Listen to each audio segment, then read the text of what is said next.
Assalamualaikum warahmatullahi wabarakatuh. Apa kabar Anda semuanya? Semoga antum dalam keadaan sehat walafiat. Amin ya rabbal alamin. Baik, ini merupakan materi terakhir di bab 3 kita sebelum kita masuk bab 4 ya. Materinya adalah pasar bebas ya. Pasar bebas. Apa itu pasar bebas? Pasar bebas atau free trade adalah pengurangan dan penghilangan biaya yang dikenakan pemerintah pada perdagangan internasional ya. Jadi dalam perdagangan internasional, apabila kita menjual barang ke negara lain ataupun daerah lain ya, negara lain ya, kalau daerah lain tidak dikenakan pajak misalnya ya. Jadi apabila kita menjual barang ke negara lain, maka akan dikenakan biaya ya di luar dari harga ya, ataupun pajak. Jadi apabila kita termasuk dalam anggota pasar bebas, maka biaya tersebut akan dikurangi ataupun dihilangkan ya. Itu pengertian dari pasar bebas ya. Ada beberapa pasar bebas ya, itu pun lembaga yang kita bahas kali ini ya, yaitu lembaga dan kesepakatan berkaitan dengan pasar bebas ya. Ada beberapa lembaga. Yang pertama ada yang disebut dengan Masyarakat Ekonomi ASEAN atau MEA ya. Jadi ini sudah kita bahas ya di kelas 8 mengenai pasar ekonomi ASEAN ya. Jadi sejak ASEAN ataupun Asosiasi Negara Asia Tenggara ini dibentuk, kerjasama ekonomi merupakan salah satu agenda utama ya. Jadi pada KTT ke-9 ASEAN tahun 2003, jadi disepakati pembentukan ASEAN itu salah satu pilarnya adalah ASEAN Economy Community atau Masyarakat Ekonomi ASEAN. Jadi MEA ini diharapkan dapat menjadi sebuah pasar dan basis produksi tunggal ya, sebuah wilayah yang sangat kompetitif dengan perkembangan ekonomi yang setara dan terpadu dengan ekonomi global ya. Jadi ini adalah pasar bebas regional yang anggotanya merupakan negara-negara yang ada di Asia Tenggara ataupun ASEAN ya, yang termasuk dalam anggota ASEAN.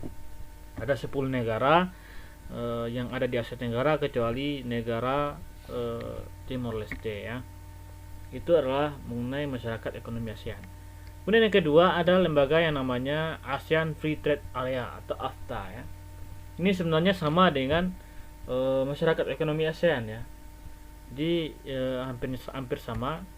Jadi ASEAN telah menetapkan AFTA ya sejak tahun 2015 tanggal 31 Desember. AFTA bertujuan meningkatkan perdagangan antar negara ASEAN ya, menarik investasi asing dan membuat wilayah ASEAN sebagai basis produksi yang kompetitif secara global. Ini adalah ASEAN Free Trade Area ya. Kemudian yang ketiga Asia Pacific Economic Cooperation ya. Apa itu? APEC ya, dibentuk pada tahun 1989, merupakan bentuk kerjasama ekonomi regional ya antara negara-negara yang berada di kawasan Asia ya dan Pasifik. Anggotanya sebanyak 21 negara ya, dan kebanyakan 44% perdagangan dunia melibatkan negara-negara ASEAN ya. Ini luar biasa pengaruhnya ASEAN ya, ASEAN terhadap negara dunia ya. Kemudian ada tujuan dari APEC ya. Apa tujuan APEC? Adalah menjalin kerjasama di bidang perdagangan, investasi, dan pariwisata.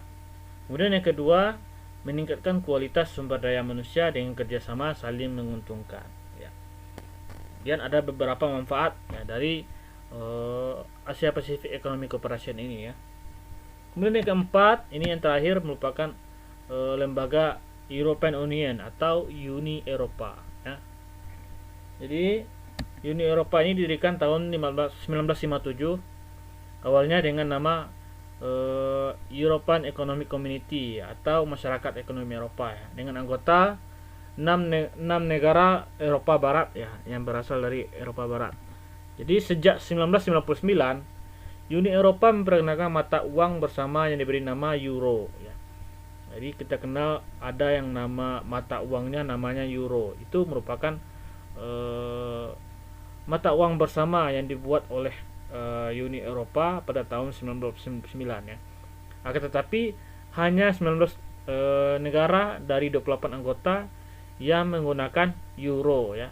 Sisanya tetap menggunakan mata uang mereka masing-masing ya. Jadi itu. Oke, semoga antum bisa memahaminya pembelajaran kita hari ini mengenai pasar bebas ya, pasar bebas. Jadi tugas antum hari ini adalah antum buat negara-negara yang tergabung dalam 4 lembaga ini ya. Yang pertama Masyarakat Ekonomi ASEAN, itu sama dengan yang kedua ya, ASEAN Free Trade Area. Kemudian yang ketiga, negara-negara yang tergabung dalam Asia Pacific Economic Cooperation atau APEC, dan lembaga Uni Eropa. Jadi negara-negara apa saja yang termasuk dalam lembaga Uni Eropa. Kemudian selain itu, selain negara-negaranya, antum buat apa manfaat dari lembaga tersebut ya. Semoga antum memahaminya. Saya akhiri dengan mengucapkan alhamdulillahirabbil alamin. Assalamualaikum warahmatullahi wabarakatuh.